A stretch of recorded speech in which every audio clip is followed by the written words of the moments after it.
Diasco Foot, le miroir du football de la diaspora congolaise.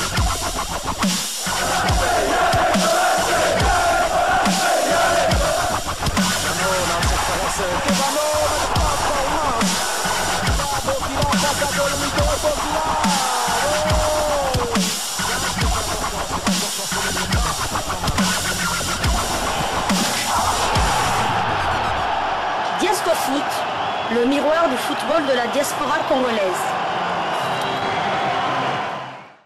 Vous êtes en train de suivre la deuxième livraison sportive de Diasco Foot, le miroir du football de la diaspora congolaise du samedi 13 janvier 2023.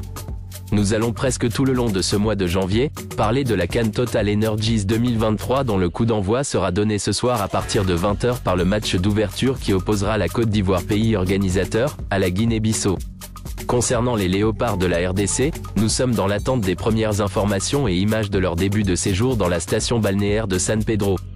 Les léopards sélectionnés seront soutenus par un contingent des supporters venus de Kinshasa, mais également ceux qui résident depuis des longues années en Côte d'Ivoire. Certains léopards non sélectionnés ont également adressé des messages de soutien à leurs collègues. Nous vous invitons donc à les découvrir à travers des images et audios que nous avons trouvés sur les réseaux sociaux. Suivez et nous nous retrouvons tout de suite après. Je lance un message de soutien aux léopards. Nous sommes de cœur envers vous. Le peuple congolais est derrière vous.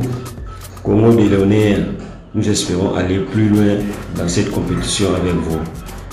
C'est moi, Matam Pilé, l'international congolais. Je suis avec vous. On est ensemble. Film vous en la date d'inspiration. Allez, bonne chance les gars. Merci. Un message de soutien à vous, nos soldats, juste pour vous souhaiter une bonne chance et que le bon Dieu vous accompagne. Juste vous dire qu'on est derrière vous, rendez-nous fiers et battez-vous pour la nation. Tous, on est derrière vous et vous soutenons de tout cœur. De bonnes choses à vous. Ciao. C'est Glody Lilep. Je tiens à passer ce message à toute l'équipe, à nos coéquipiers, à toute la population de la RDC. Tout soutenir Congo, Bendele Koyate, RDC Lokamakaz. On est de cœur avec vous. Plus jamais celle de la part de Glody Lilep.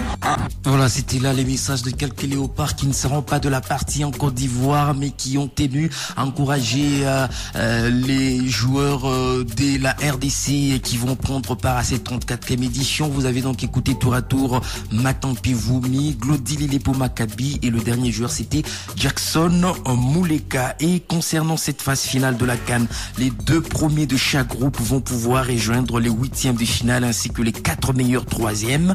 Une fois la phase à élimination directe atteinte, cela se joue au meilleur des 90 minutes ou au terme des prolongations des tirs au but.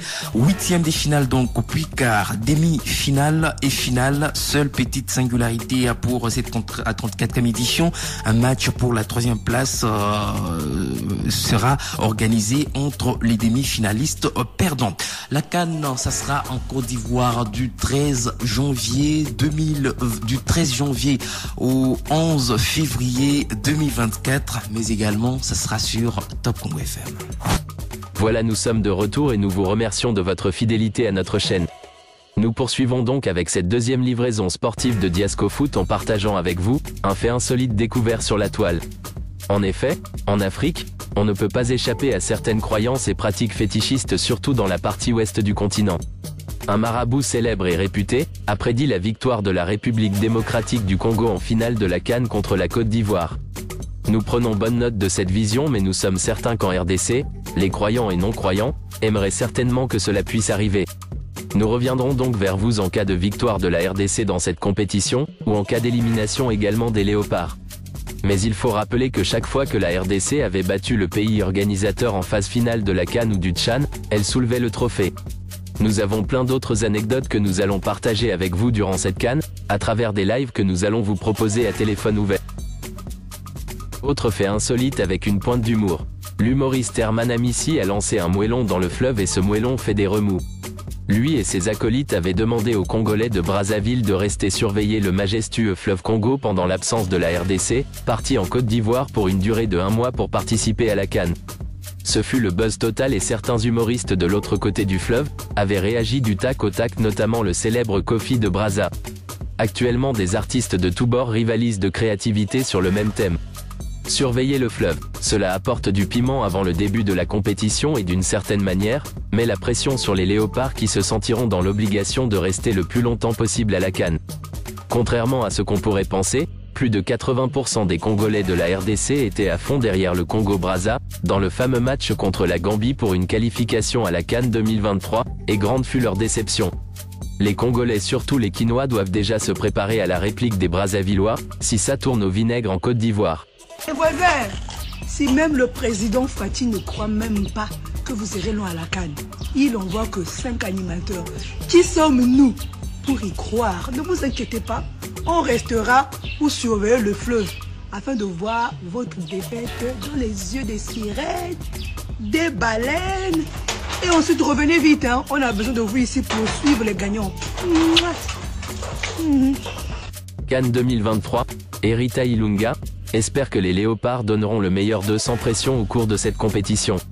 La cérémonie d'ouverture de la CAN 2023 débute ce samedi 13 janvier à Abidjan, Côte d'Ivoire, au stade olympique Alassane Ouattara d'Ebimpé. L'ancien léopard de la RDC, Erita Ilunga, espère que les léopards donneront le meilleur d'eux, sans pression au cours de cette compétition. J'espère tout simplement qu'ils vont donner le meilleur d'eux et qu'ils iront le plus loin possible. Franchement, je ne veux pas m'aventurer sur le pronostic parce qu'ils viennent de loin. Ils ont beaucoup de choses à démontrer.